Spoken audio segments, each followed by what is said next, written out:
Alors, bonjour et bienvenue sur ma chaîne YouTube. Aujourd'hui, on va réaliser un bloom.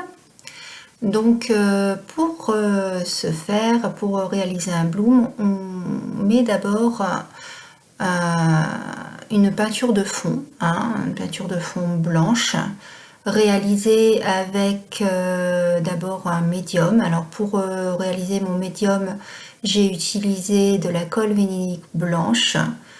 De la colle vinylique blanche, alors pour ne pas la citer, de la colle Cléopâtre. Cette colle, je l'ai diluée avec 30% d'eau, donc 70% de colle et 30% d'eau. Et ensuite, j'ai rajouté, donc j'ai mis 3 parts de ce médium pour une part de peinture blanche. Voilà, donc là vous voyez sur mon cadre, j'en ai étalé une bonne couche, je n'ai pas mis partout. Et puis maintenant, vous allez voir, je vais rajouter mes peintures. Donc là, je vais mettre de la peinture métallique copper. Je la dispose en cercle.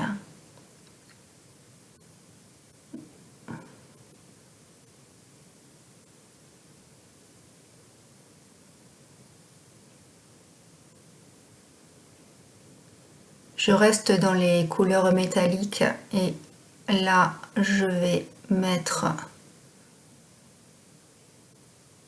de gold, métallique gold.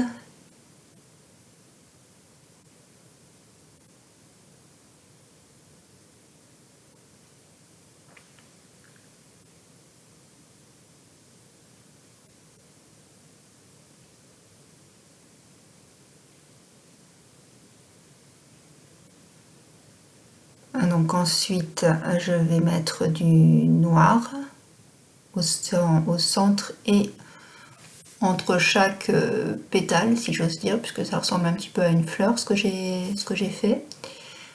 Alors, avant, je mets du rose. Avant, après, peu importe, on fait comme on veut.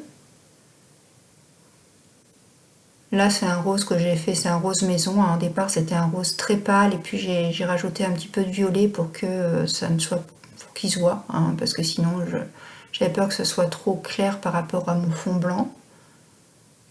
Alors à noter que je n'ai pas mis silicone dans mes peintures, j'en ai juste mis dans le noir. 2 gouttes de silicone dans ma peinture noire. Alors le mélange de mes peintures, je l'ai fait avec ma préparation médium que je vous ai dit tout à l'heure. Donc une part de ce médium avec une part de peinture. Pour vous donner à peu près la consistance qu'il faut.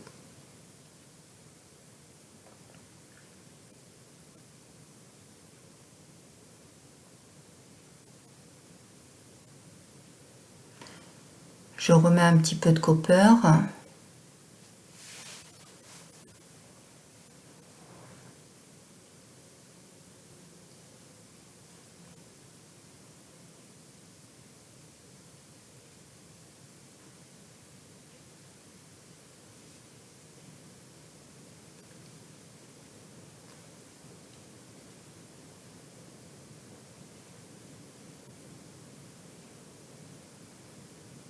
Et là, on a une goutte de peinture liquide acrylique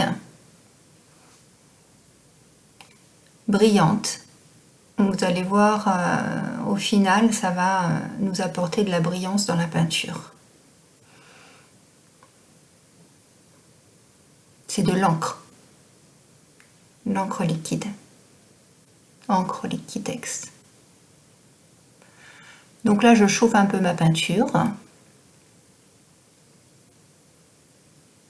pour enlever les bulles, surtout. Je l'étale un peu.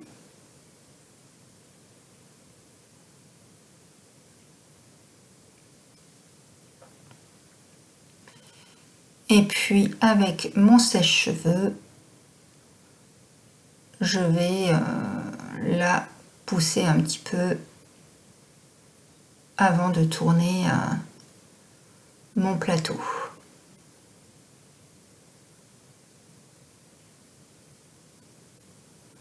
Donc là, vous allez voir, on voit tout de suite qu'il y a des cellules, des petites cellules qui se forment, alors surtout grâce au noir. Donc je me rends compte qu'il n'y en a pas assez, c'est pour ça que je rajoute un petit peu de noir, de manière à avoir un peu plus de cellules, puisqu'on voit tout de suite que sur la pétale à votre gauche, il y a beaucoup plus de cellules, puisqu'il y avait un peu plus de noir.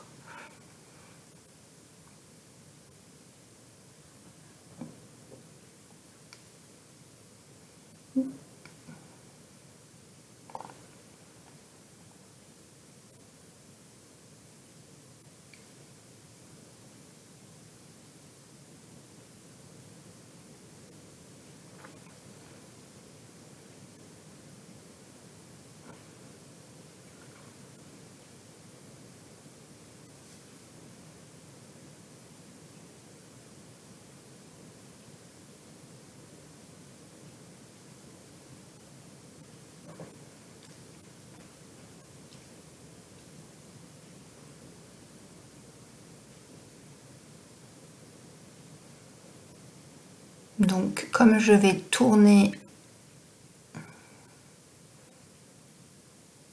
avec mon tour de potier que j'ai en dessous, puisque c'est ça le bloom, en fait on fait tourner la peinture assez rapidement pour que la peinture s'étale et forme de belles cellules, les ouvre en fait, vous allez voir. Alors l'inconvénient de cette méthode, l'avantage c'est que ça fait vraiment des jolies choses. L'inconvénient c'est qu'on en met un petit peu partout, donc il faut bien protéger votre support. Et c'est aussi l'inconvénient difficile de faire des grands tableaux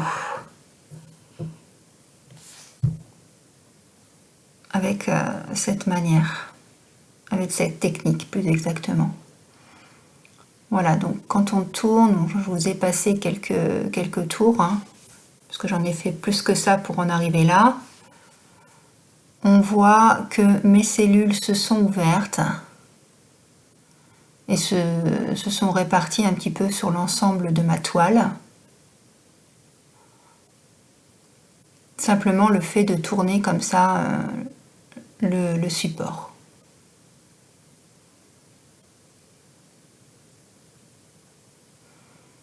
Alors ces supports, ça peut être un simple tour de potier ou ça se trouve facilement sur internet. Vous tapez tour de potier et puis vous allez trouver tout un tas de supports, ça coûte pas très très cher.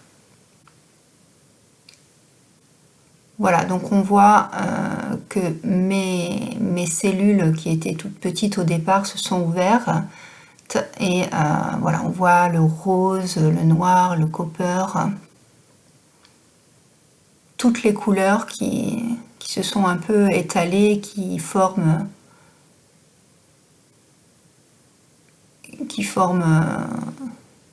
des formes, si on peut dire ainsi, vraiment super joli je trouve. Ça fait un peu comme du marbre.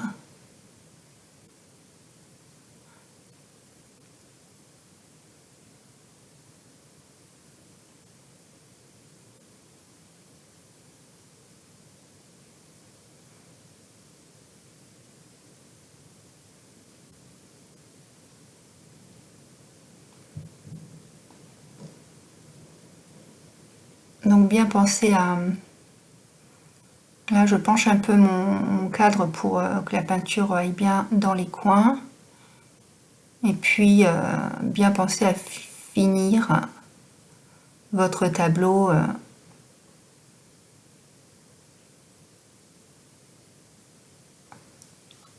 au niveau des angles et des bords.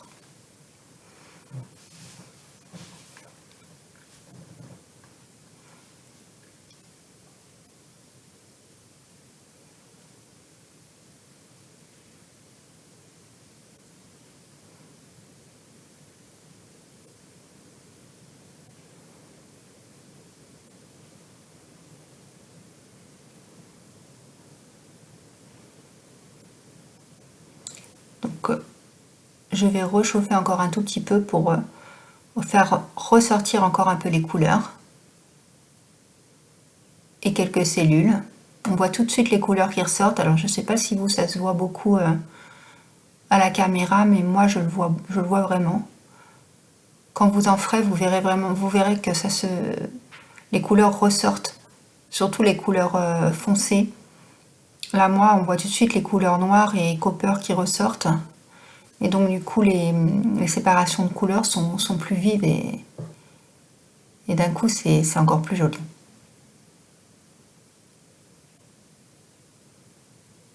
Voilà.